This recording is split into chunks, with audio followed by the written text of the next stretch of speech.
name is Jim Marshall. I'm the discoverer of hitherto unknown natural phenomena, which greatly aid in the understanding of people, from which I created a revolutionary practical philosophic system called Septemics, and published in the book Septemics, Hierarchies of Human Phenomena. Today we're going to discuss some of the contents of that book. This is the scale of choice. How does scale provide insights into an individual's decision-making abilities and their level of responsibility in various areas of life? The answer to that question is the scale and the entire chapter about it. The most important, most widespread theme in human history is freedom. That's why wars are fought, revolutions, civil wars, and so forth. Freedom. Well, what is freedom? Nobody ever discusses that. Freedom is the ability to choose. If you can choose, you're free. If you can't choose, you're not free. So this scale undercuts the entire subject of freedom on a personal level. Now, this is a spiral scale, meaning there is an apparent congruence between levels 1 and 7. Level 7 is no choice, and level 1 is also no choice. But at level 7, no choice is possible, and at level 1, no choice is necessary. These are dramatically different states. A person at level 7 is in oblivion. He can't make any choice because he's oblivious of the whole thing. He has no idea about it at all. He could be unconscious, or he could simply be unaware of the entire phenomenon. Whereas at 1, the person is transcendent. He's aware of it. He's just above it. So you want to be careful not to make that mistake in assessing a person, because a person who is at no choice could be at 1 or 7, and you want to make sure you don't misassess the person's level. Now, this is a quantum scale, meaning you jump instantaneously from level to level. There's no intervening gradation. And it's a specific scale, meaning it has no general meaning. It only makes sense in a context. So how is your power of choice regarding your spouse? How is your power of choice regarding your job? How is your power of choice regarding the government? You see, there are different contexts. Now, at the right, you have the axis. What are we measuring? What is the 7 levels of? We're measuring, at the top, we have complete freedom and responsibility. And at the bottom, we have no freedom of responsibility. This is a very broad gradation from a person who assumes complete responsibility for something, and as a result of that, he's free in that area. When a person assumes no responsibility, he has no freedom in this area.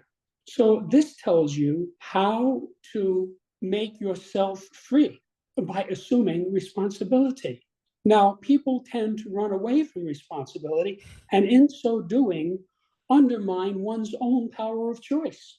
This scale, like many of the scales, has an inflow-outflow factor to it. If you look in the middle there, it says one viewpoint, many viewpoints, one viewpoint, many viewpoints, and so forth. And there is an alteration.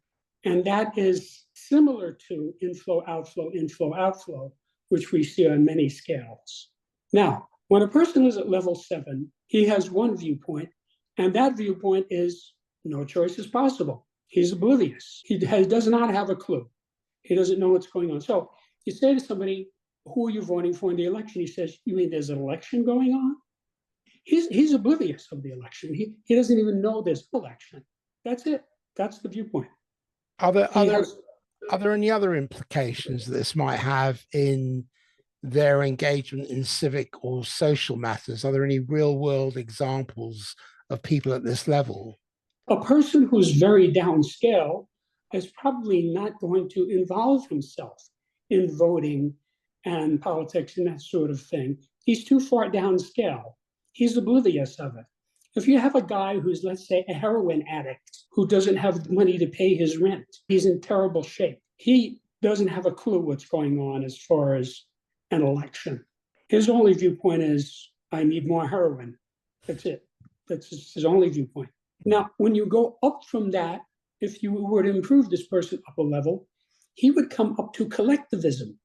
This is what communism is, where it's the group's choice. Now, clearly, when it's the group's choice, the group has many viewpoints. In the old Soviet Union, it was a communist government, and it's the people, like the People's Republic of China, many viewpoints. Now, that is the whole idea of collectivism. It's the group's choice. You don't get a choice. In the old Soviet Union, they told you what school you would go to, what job you would have, what apartment you would live in, if you would get a car, et cetera, et cetera, et cetera. Okay? It was the group's choice. It was not your choice. So that's not as bad as Oblivion. You at least know that something is going on. And it is, of course, many viewpoints because it's collectivist. Are there any potential strengths and weaknesses of this collection decision-making style in different contexts? Because you mentioned politics, but what about organizations? You could have a collectivist organization. Let's see, you have to realize this is a very low level. And the lower the level is, the less functional it is. So at 6, you're only one level up from a state of no freedom or responsibility. So you have very little freedom, very little responsibility. Nothing is going to work well in a condition like that, which is why the old Soviet Union broke up. So let's go up to 5, another's choice. Now here you're going from many viewpoints again to one viewpoint. And the one viewpoint is the other who you select to make your choice. Now at this level, you essentially become a robot who's controlled by some other person. So you may have heard the comment, the meme, the general's general. The general's general is the general's wife, right? So here you have a man, he commands 100,000 men. They do anything he says instantly without questioning it. But when he goes home, his wife says, put on a clean shirt, we're going to the Smiths. He says, yes, dear. He's a robot to the wife, even though he's a general. So you have a guy, he's the CEO of a billion-dollar corporation, comes home, and the wife says, we're going out for Chinese food. He says, yes, dear. He's a robot. So this doesn't have to be just in a marriage, although that's a very common context in which it occurs. It could be the other way around. The husband says, we're doing this, and the wife says, yes, dear, and they do it. So that's one viewpoint, and it's the viewpoint of whoever is giving the commands. Jim, what would be the societal consequences of a population primarily operating at this level? First of all, you have to realize this is an individual scale. So it applies more to individuals. We're looking at what is this individual doing? How is this guy making choices? So you could look at a certain guy and you say, this guy doesn't pick anything. He doesn't pick his favorite ice cream. He doesn't pick his favorite tie. He doesn't pick his favorite color of a car. His wife picks everything for him. You're looking at a robot. That's what this is, level 5. Now, you see this a lot in small children. The mother says, it's 8 o'clock, go to bed. Kid goes to bed. He has no choice about that. He runs on the viewpoint of mommy. Now, we expect that because he's a little kid. And there's going to be a point in which maybe when he's 8, maybe when he's 10, we don't know, depends on the kid. He's going to say, wait a minute, why do I have to go to bed at 8 o'clock? He might question it. So then he's breaking out of being a robot. He may have come up to 4. So let's look at 4. 4, we're back to many viewpoints. This is what we call being trendy. Any choice but one's own. The person makes a choice, but he is not selecting the choice. He's selecting anything but his own. In other words, he's irresponsible. He's not a robot because he is sort of making a choice, but he's going along with the many viewpoints. So it's conformity and peer pressure. Yes, exactly. You go out to a restaurant, right? And you're in an ice cream parlor, and the waiter is taking orders, right? First guy says, I'll have chocolate. Next guy says, I'll have chocolate. Next guy says, I'll have chocolate. Come to the third guy, he's at level 4. What's he going to say? I'll have chocolate. He may not like chocolate. He might prefer vanilla, but he's irresponsible enough to go along with the crowd. So there are many viewpoints. Whoever is in this group, that's dictating to him. So their behavior affects his individuality and his creativity. Yes, he makes choices according to the group. So this is a guy, he goes away to college. He finds that everybody on campus is a Democrat. So he becomes a Democrat. He doesn't really know anything about the Democrats. He doesn't particularly care. He's just going along with them because there's many viewpoints and he's too irresponsible to really make a choice. In order to make a choice, you have to assume responsibility. You have to say, wait a minute, what are the Democrats about? What are the Republicans about? You see, this requires study. It requires thinking. It requires assuming some responsibility for that area. This guy is an irresponsible person. So he just goes along with it. He goes along with the crowd, basically. Okay? And it sort of looks like he's making his own choice. Later, his mother will say, well, what kind of ice cream did you have? And he'll say, I chose chocolate. He only chose chocolate because he's going along with what everybody else says. As you said, it's a type of peer pressure. Now, you don't really need people to put pressure on you, because if a person is irresponsible, the slightest little breeze will influence him. Okay, so now let's go up to 3. Now, this is a person who is not as irresponsible, and this is the first point where you see one's own choice. You could call this selfishness. This is the guy at the ice cream parlor. I'll have chocolate, I'll have chocolate, I'll have chocolate. And this guy says, I'll have vanilla. He's not going along with the crowd. He has one viewpoint, and that viewpoint is his own viewpoint. So he has the overall ability to be self-directed. Yes. Now, this is selfish in a couple of ways. People will look at this guy and say, well, this guy's selfish. He's not doing what's best for the group. Like you see this sometimes in politics, where you'll have a party and somebody in the party says, no, I'm not voting for this. I don't agree with it. I'm not voting for it. Okay? And they'll say, well, this person is selfish. They're not doing what's best for the group. But the person is also selfish in sort of a non-judgmental way of he's being himself. He's not afraid to make waves. That's right. He has one viewpoint, and it's his own viewpoint. So the waiter said to him, what flavor do you want? He wants vanilla. If the other people say, why do you want vanilla? We're all having chocolate. He'll say, well, good, have chocolate. I'm having vanilla. How does this level of assertiveness impact his ability or her ability to influence and lead others effectively? Are there any examples of leaders who align with this description? It's virtually impossible to be a leader unless you are at least at level 3. With all the skills, the further up you go, the more empowered you are. But yes, this is a good level for a leader. This person is decisive. We would describe this person as decisive. This is known in the military. You can't just have anarchy. You have to have the platoon commander says, we're stepping off at 600 hours, period. That's it. And everybody in the military knows that. Nobody questions it because they understand that's how it is in the military. That's how it has to be. So he makes the choice. It's his viewpoint. You may remember there was a TV show around 1960 called F Troop, which was about a military installation in the American West, which was run by a totally feckless commanding officer. I don't know if you've ever heard this. No, please tell. It was hilarious. It was a very, very successful show. The guy was he played a fool in this show. His top sergeant basically ran the post. The top sergeant was cunning and shrewd and always had something going. Whereas the commander, Captain Parmenter, he just said, oh, okay, yeah, fine. He was at level 4. Yes, he was at level 4. So it's kind of an example of an amusing anecdote of how this might play out. So then we go up to level 2. Level 2 is any choice. This person is beyond making a choice. So because he's beyond making a choice, he has many viewpoints. He can have chocolate, he can have vanilla, he can have strawberry, he can have tutti frutti, he can have rocky road, he can have many viewpoints. This is like the type of person you say, are you a Christian? Are you a Buddhist? Are you a Hindu? He says, yes. This person is aloof. He is not caught up in the struggle, okay? In a sense, because he's aloof, doesn't really give a damn. And so he can have any viewpoint, okay? This is a liberating state to be in, because let's say the crowd gets together and say, let's go for Chinese food. Yeah, we'll say, okay. He's not at level 3 where he's going to say, wait a minute, I don't like Chinese food. I'm not going. He'll say, okay, he's aloof. You see, he's aloof. He can have any viewpoint.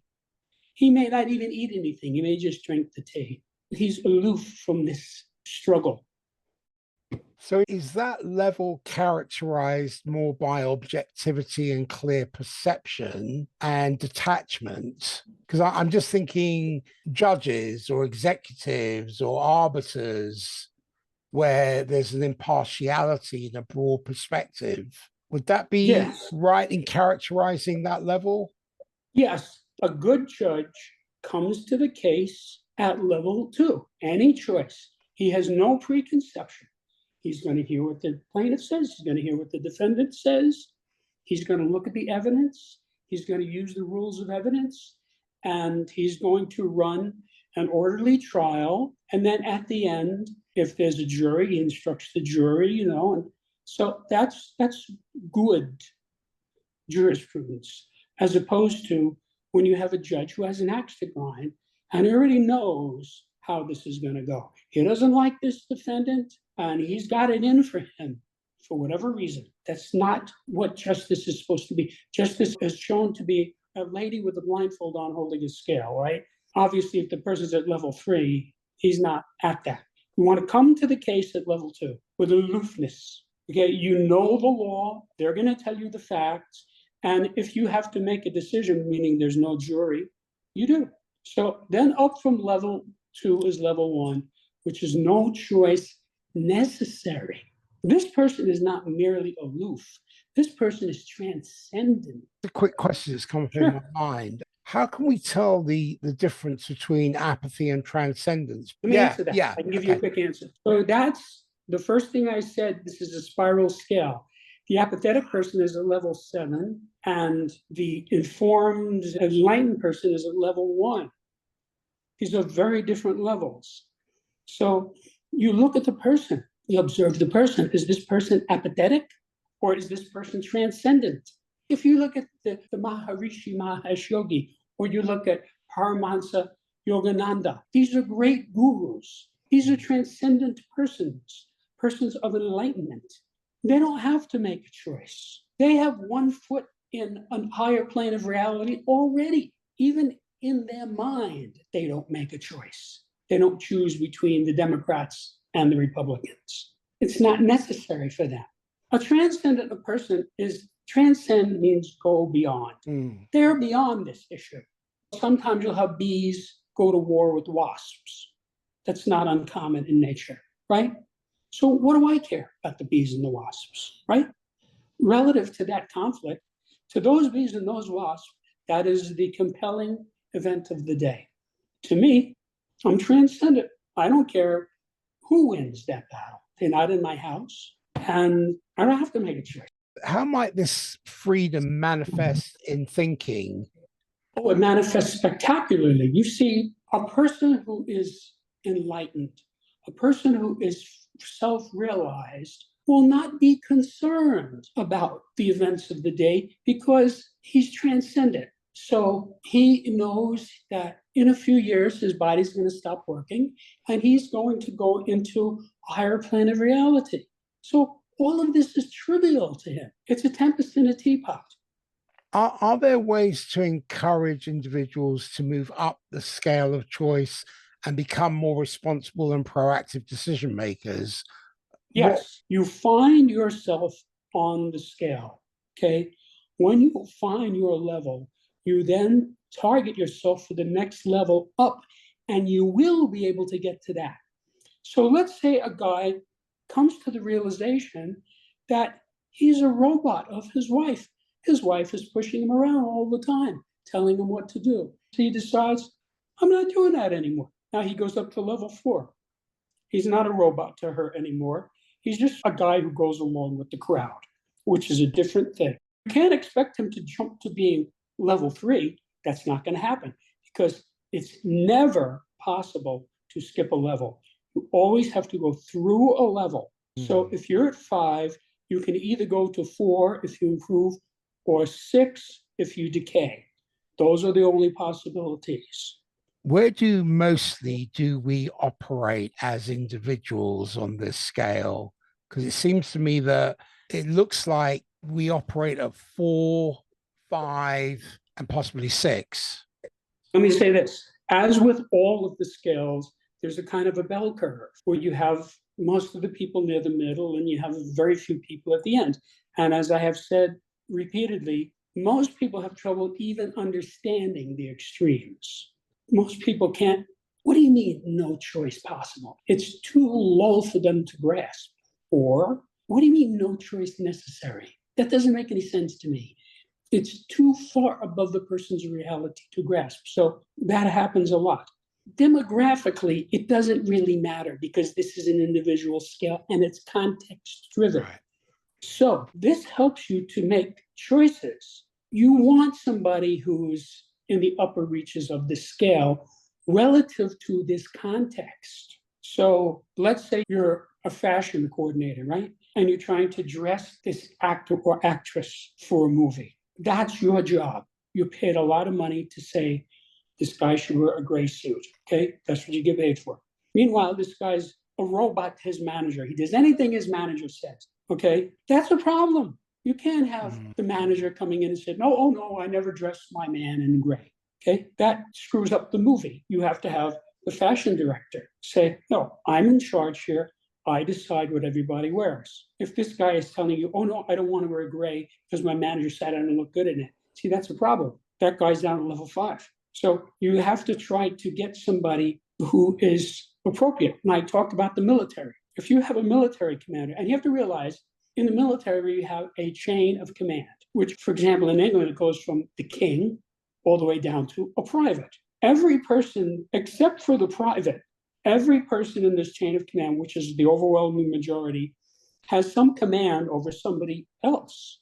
The higher you go, the more people are commanded. So what do they do in military school? You know, if you go to Sandhurst to learn how to be a British military officer, they want somebody who can make a choice, okay? That has to happen in the military. So that's something you select for. Is this person decisive? That's why I mentioned Captain Parmenter, because it's hilarious, because he's a military commander who is so feckless that he's wound around the finger of his corrupt top sergeant, who's always running a scam of some kind, which is what made the show funny. You want to look at it. For example, I worked with hundreds and hundreds of clients who I helped as human development engineer, which is how I found all this information. Now, if they were to come to me and say, what do you think, Jim? Should I dump this girl or not? I would never answer that question. I would take the viewpoint, well, whatever this guy chooses, that's up to him. At some point, he will. If I keep working with him, he'll say, you know, I decided I'm going to marry this girl. Great. So you see, I helped him come to that level of responsibility. So instead of his being wishy-washy about it, he makes a choice. But I had to take the position like a judge of aloofness. And I can't tell you how many people, in fact, I've even had people not want to work with me because I wouldn't tell them what to think. I have a strict rule. Never tell anyone his level on any scale. It's counterproductive and unethical. I will not do it. I've had people demand, tell me my level. Sorry, it's not what I do. Get the book. You can get it for $10 if you want an ebook. Study it, and you can figure it out yourself. That's what this is about. It's not about making me a dictator to your state of mind. That's not my position. It wasn't my position when I worked with individual clients, and it's not my position with this book. The material is there. I advise you to take advantage of it because it will make your life easier. It will help you to attain your goals faster and easier by explaining what would otherwise seem to be inexplicable or random.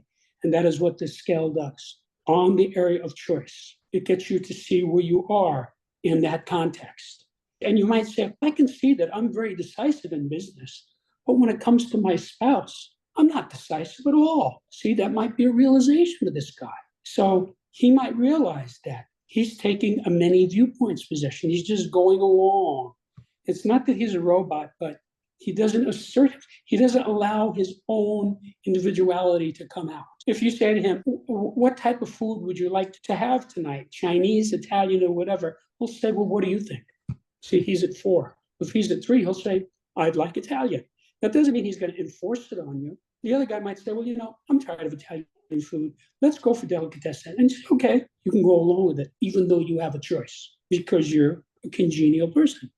You mentioned that level 2 individuals may not make as good leaders as level 3 individuals due to their lack of passion or partisanship, in what situations might level 2 decision makers excel, and where might their approach fall short?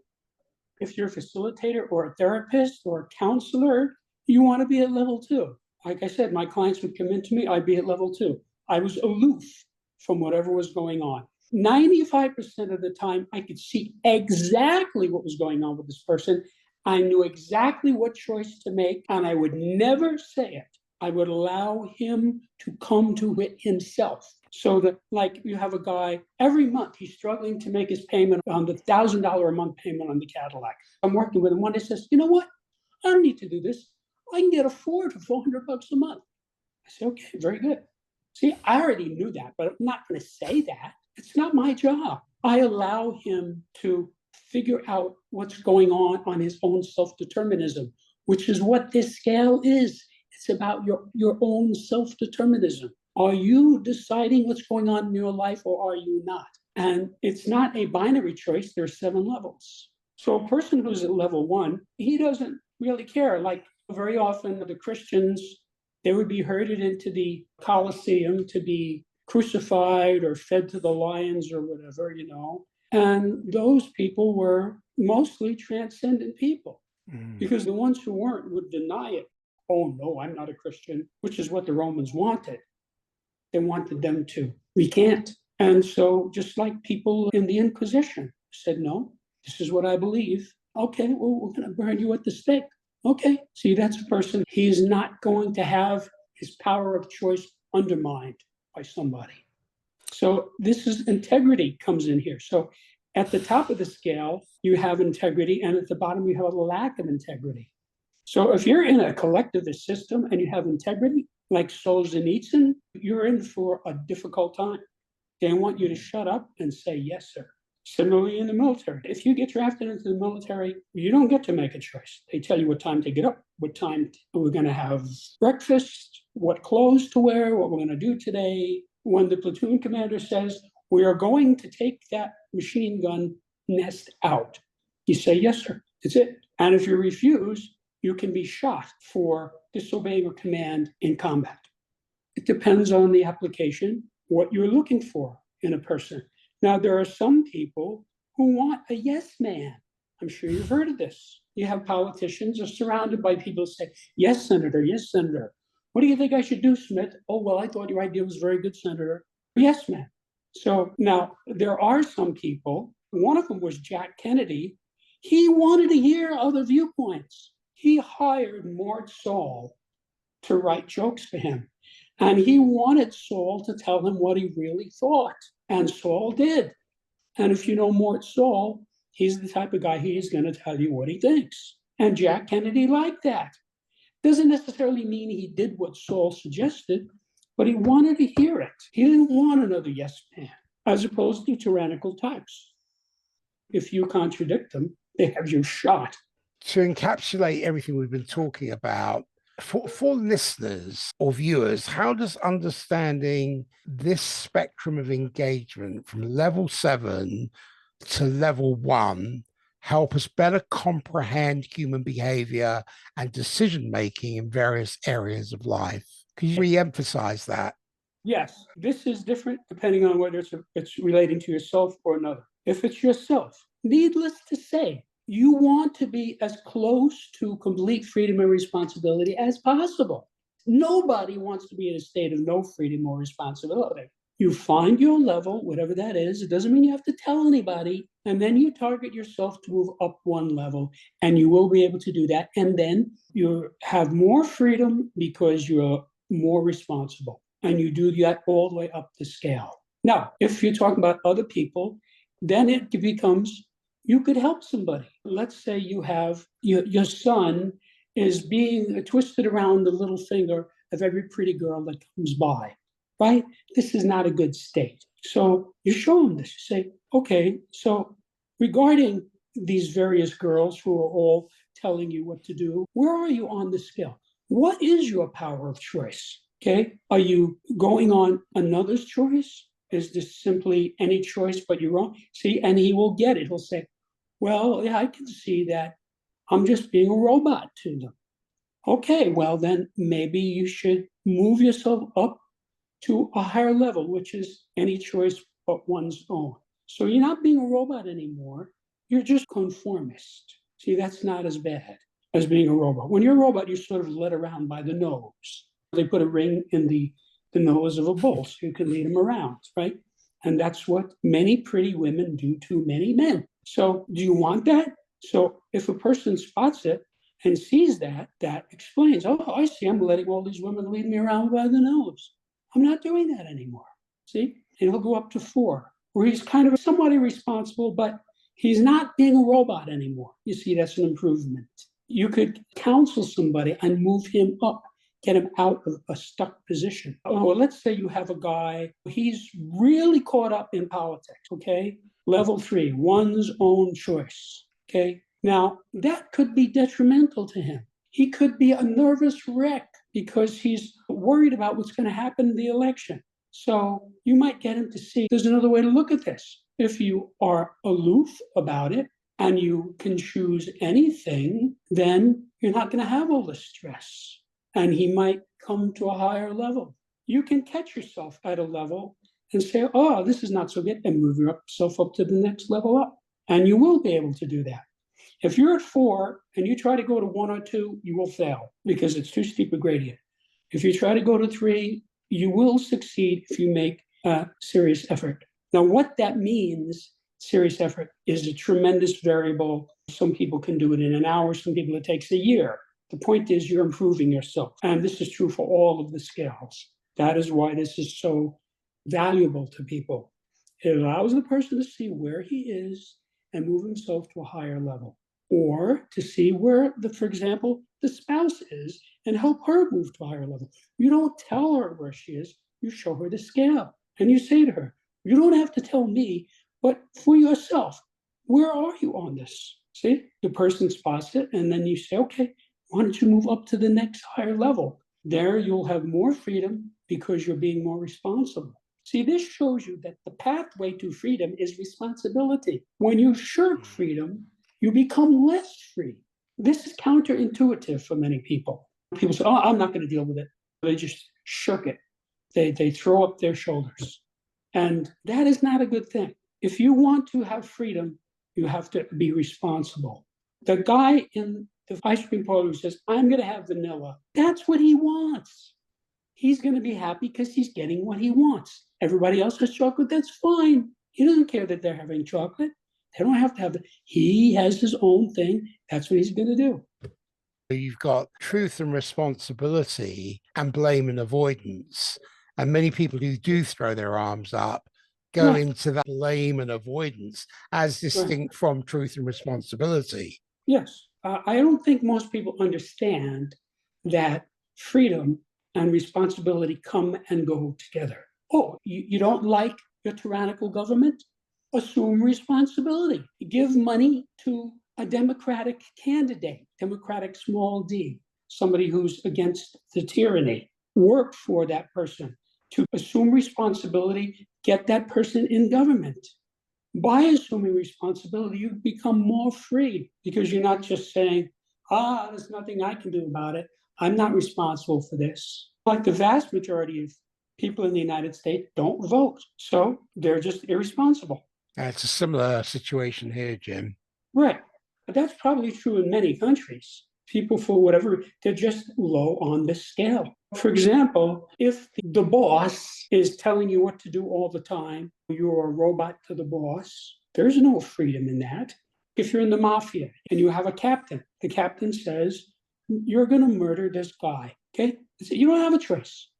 You cannot say no. That's how it is in the mafia. Now, you are a robot to that captain who's telling you what to do. That is not a state of freedom, and you cannot be responsible at that level. You're saying, well, he told me to do it, I'm doing it. When they had the trial in Nuremberg, I think it was 1945, maybe it was 46, for the Nazi war crimes, they had 20 defendants. They tried them all together. They had a 9-judge panel who acted as jury as well from many countries. And almost all of them said, well, I was a soldier. They tell me what to do, and I did it. The commander says, take these 20 Jews and gas them. Okay, he's following orders. That was their defense. Yeah, did you kill Jews? Yeah, I killed thousands of Jews. Oh, well, why'd you do that? Well, I was told to do it.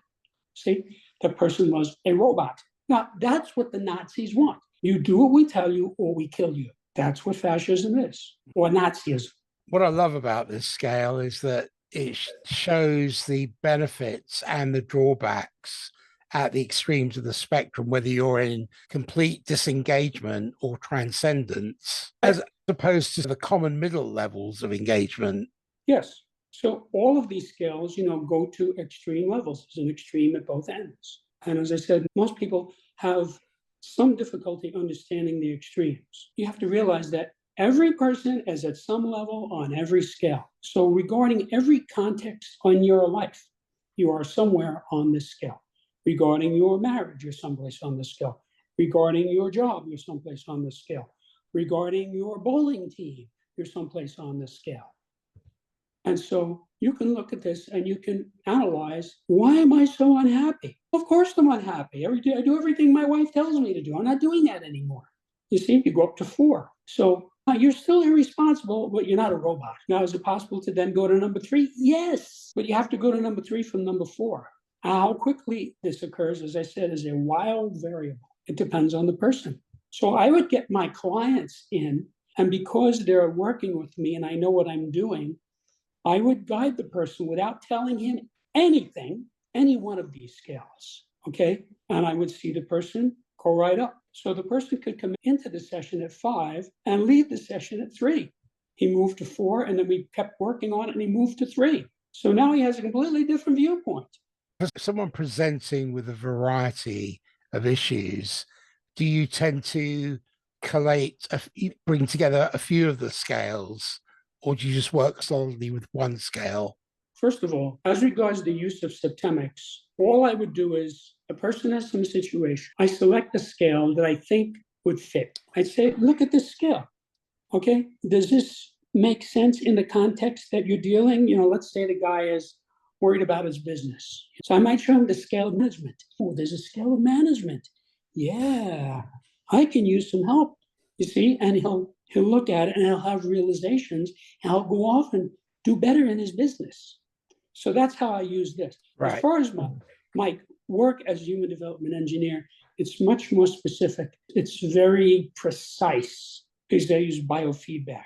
So I get specific situations, specific manifestations, specific responses in biofeedback, and it tells me with specificity how to guide the person. So in other words, it tells me what questions should I ask this person. By asking the right question, the person 95% of the time says, yeah, that's right. So like the guy's complaining, my wife, she's criticizing me all the time. Criticize. And I might say, did you ever do that yourself? Yes, I did. You see? And he'll realize that he, in a sense, is guilty of the same thing. And so then he laughs it off, you see? And that doesn't bother him anymore because he's just as guilty with it because I asked the right question. So that's not Septemics. That's very specific to that person and that situation and that particular issue we're taking at that moment. But that's how I found these levels. They would just appear in front of me. Where can people find you, Jim? Where can people buy your books? The book is easy to find. Of course, you can get it at Barnes & Nobles. You can get it at Amazon. If you just type the word Septemics, Septemics, into a search engine, you'll get hundreds of responses, including all the people who are selling the book. It's easy to find the book. And it's in hardbound, softbound, ebook, depending on what you prefer. Many people like to have a physical copy with books in general, and I understand that. I appreciate that. As far as contacting me, my email address is on my website. So I invite your viewers to go to my website, septemics.com, where you can read what many readers have said about this, what many journalists have written about this, what the reviews are. You can read sections of the book itself. And if you're interested, you can listen to a pre-recorded introduction to Septemics, which explains it in a simple way to a new person. Thank you, Jim. I want to extend my heartfelt gratitude to you for your invaluable work in developing and sharing the concept of the scale of choice as presented in your book, Septemics, and your profound insights into human decision-making and personal responsibility have offered me a unique perspective on how to navigate the complexities of life. Thank you so much, Jim, for inviting us to explore the intricate tapestry of human choice and decision-making. Thank you, Peter. It was a pleasure. We will bridge into next week, where we're going to look at the scale of permeation. Yes, and just as a teaser, permeation is the basic action of a spiritual being. When two people love one another, it's because they're permeating one another. There's a lot in this, and it's something most people don't know too much about. Permeation monitors love. Love is an outgrowth of permeation.